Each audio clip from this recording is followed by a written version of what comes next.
Hello and welcome to the other side of. This week, our guest is Dutch Para-Dressage star Sanne Voets, as she talks to us about her recent dominance in the sport. Sanne, thank you so much for joining us. This is our third edition now, our first para-athlete.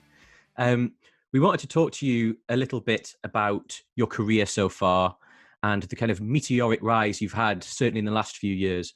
So with that in mind, tell us give us an idea of the start. You know, what made you fall in love with the world of equestrian?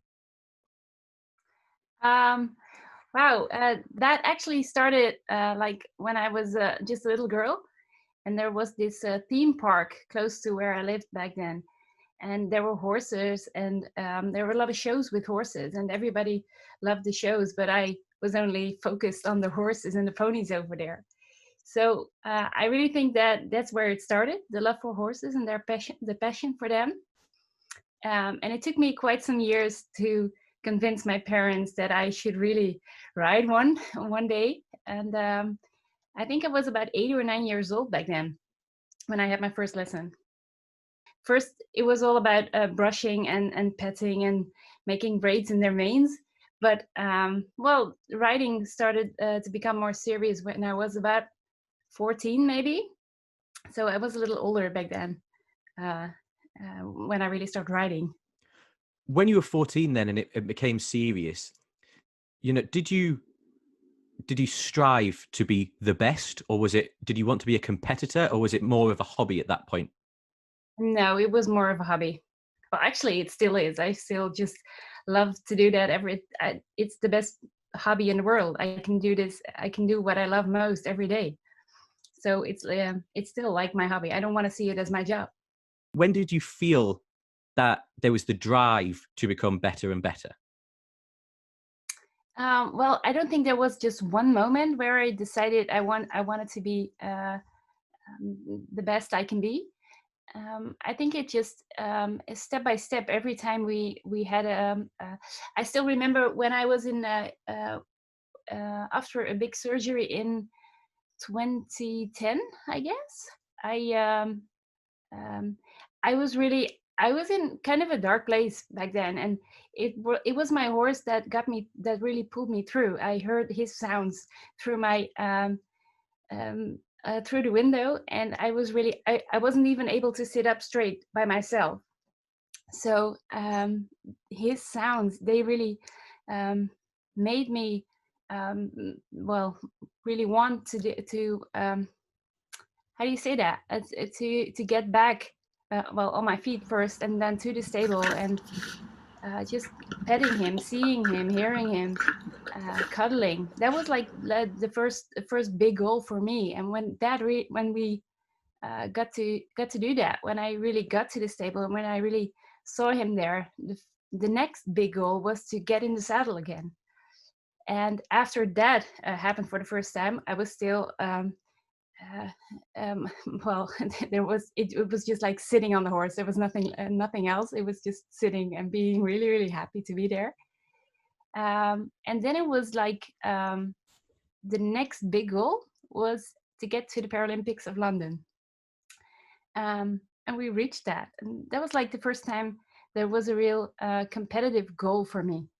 I wanted to talk to you about the partnership element, because partnerships in this sport are so unique, arguably even more so for para-athletes. So how important is that, the demand you put on the horse and the horse puts on you, and the understanding? Can you talk to me a little bit about that? Yeah, it's understanding, but sometimes it's even beyond that, I guess. It's about there's this feeling, this connection. You really need to trust your horse for 100%, and he needs to trust you, and you need to give him that trust. And that's it's essential for equestrian sports in general, but I think even more for para athletes who are more depending on their horses than able-bodied do. The partnerships that you create in your career are vital, but also then it's the drive from you and to get to the top. And you're now the queen of para-dressage at the moment, with 2 triple gold performances at the last 2 majors. Talk to me about the first one. Let's talk about Wegg and going into Wegg and your memories of going into that competition. Did you go in confident? Did you know you were going to create some history there? No, not at all. Wegg in Tryon was really amazing in pretty much every way you can think of. We got there, and my horse, this was the third time Demantur traveled by plane. And the first 2 times he didn't cope really well. He got really sick. And this was the third time, and we were really, all I could think of was bringing him to America happy and healthy. And we managed to do that. And he got there and he was like overexcited, and he had so much energy. He really scared me a little, actually.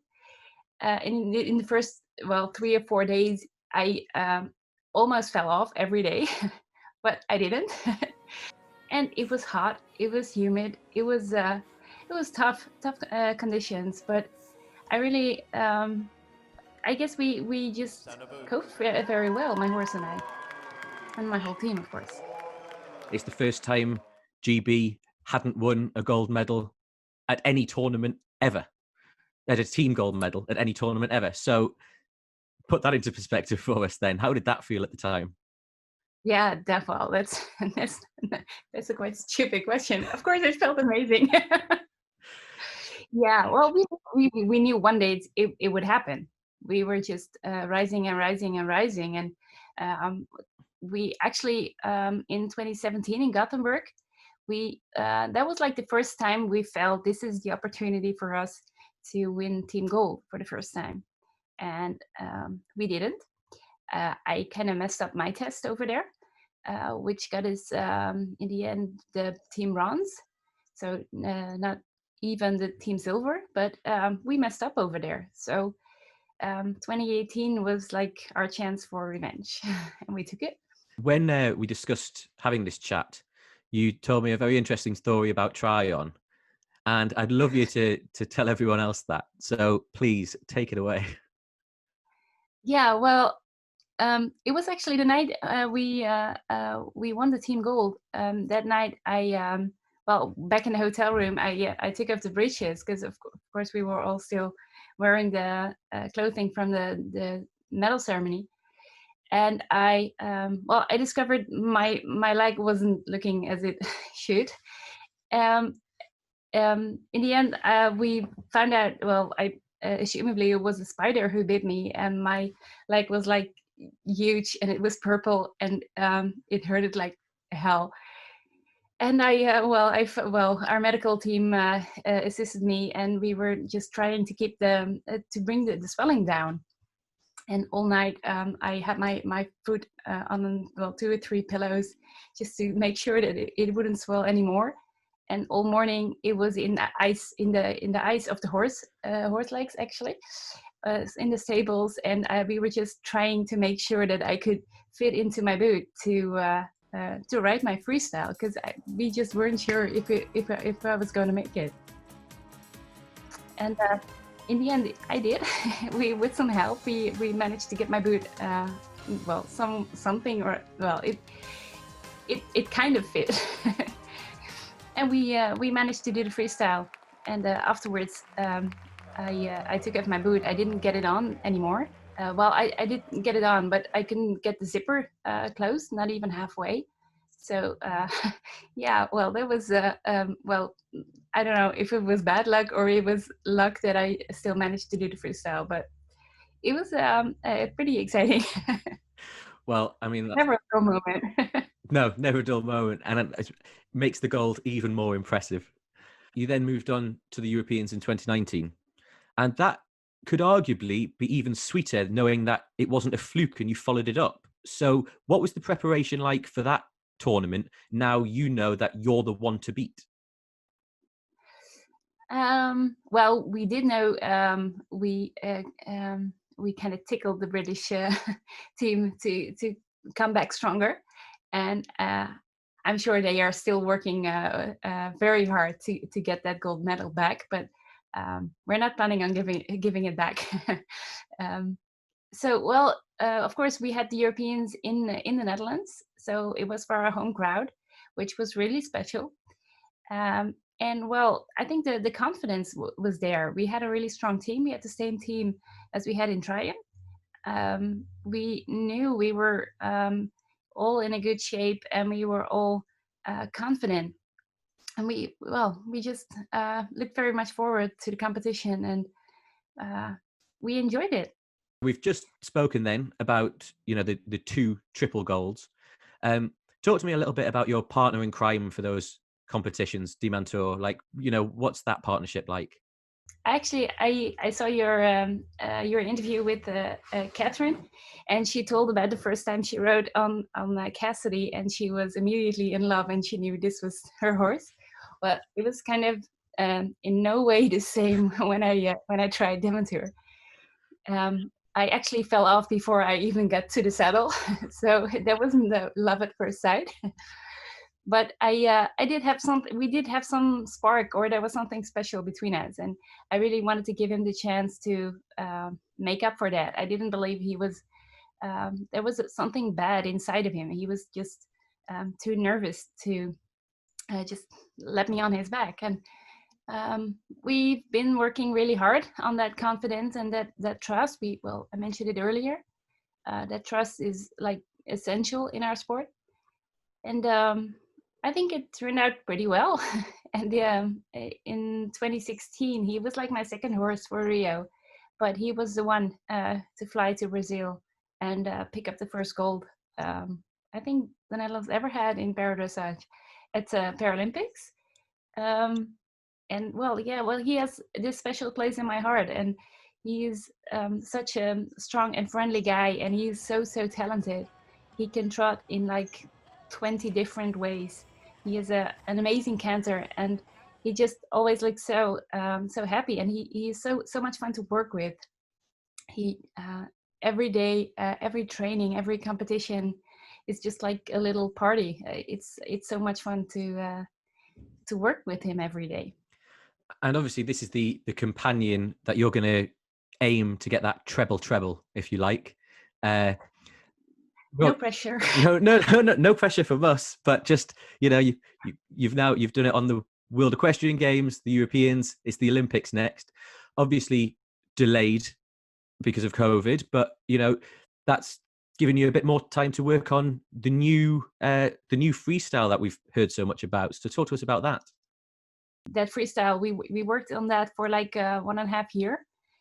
We worked with a Dutch band called Haven, and they make this really fairy tale like music, and it's really dreamy and really small open music, which I think is really their first album is called Eyes Closed, and that is really something you should do when you hear their music, their album. You should actually just close your eyes and give your feeling all space to imagine what you think this music is about.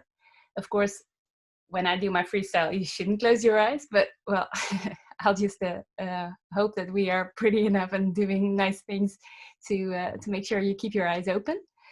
But it's really really impressive music, and it's really, really small. So I think we really try to design music that put the focus on the harmony between rider and horse, which is what I believe makes our sport so beautiful. It's when two become one, and when you have the right music, it's like three become one. That's so interesting to hear. I've never really heard it put that way before. The important, you know, just giving the importance to that music. Is that the first thing you look at when you're, you know, do you need to feel that harmony with music and then everything else flows into place? Yeah, I think music is so emotional that you should that it if you hear music and you're looking for new music for your freestyle, that you should definitely just all that really matters when you listen to music is what your feeling says. It's not about something logical or rational. You cannot just say, I'm looking for that band or that genre or that speed or something or that or some kind of guitar. I think you should really, the only thing that really matters is your gut feeling. And does it fit you? Does it do something with you? Does it move you? Does it take you and, well, never let you go? And that's what I felt when I heard this music. That's fantastic. These are the reasons we have these conversations, to hear little nuggets and stories like that perhaps we wouldn't have heard otherwise. So obviously no pressure, but you there, are you feeling confident for Tokyo then, when you've got that up your sleeve? Yeah, I do actually. And of course, well, COVID made the whole world look different, but we were really looking forward to, well, August this year. Well, we still do, but of course, it's not about Tokyo this year anymore. We would have been ready, um, especially with the new freestyle. But well, 1 year extra gives us just extra time to train and to get better, and that freestyle still will be there. And let's just we will be ready anyway. How did it feel to be nominated for the FEI Best Athlete last year with some fantastic other nominees? That must have been pretty good. Amazing. And I just don't have any other word for that. There was so many big names, and you all know, well, best athlete, that's like Isabel Worth. Of course, we had Edward Gal, former winners of that award, and it's just to be in that row of nominees and into, well, I just, that was amazing. That was really mind blowing to hear that. I get that email. At first, I thought it was a joke, but it was not. So, well, I'm really proud of that nomination. Yeah. Let's take the spotlight off you for a moment, because I know you're not the biggest fan. Let's move it. Let's move it onto the Dutch para-dressage community in general, because that is now growing like we've never seen before in the last few years. Is the sky the limit, and what are we going to see next? I don't know. I don't think we really look at limits in para-dressage at all. What's going to be next? Of course, we won the team gold in 2018 at Worlds, in 2019 at Europeans, and there is one team gold missing. And we were hoping on winning that one this summer, but we will have to wait for 2021. So yeah, that's like the next big thing for us as a team. And of course, I really hope I'm going to be a part of that team, winning the first Paralympic team gold. Sanne, I think the takeaway comment from that was, we have no limits, and I think that's fantastic. Thank you so much for talking to us, telling us a little bit about some stories we didn't know, and we really appreciate it. Thank you. Well, thank you. It was an honor.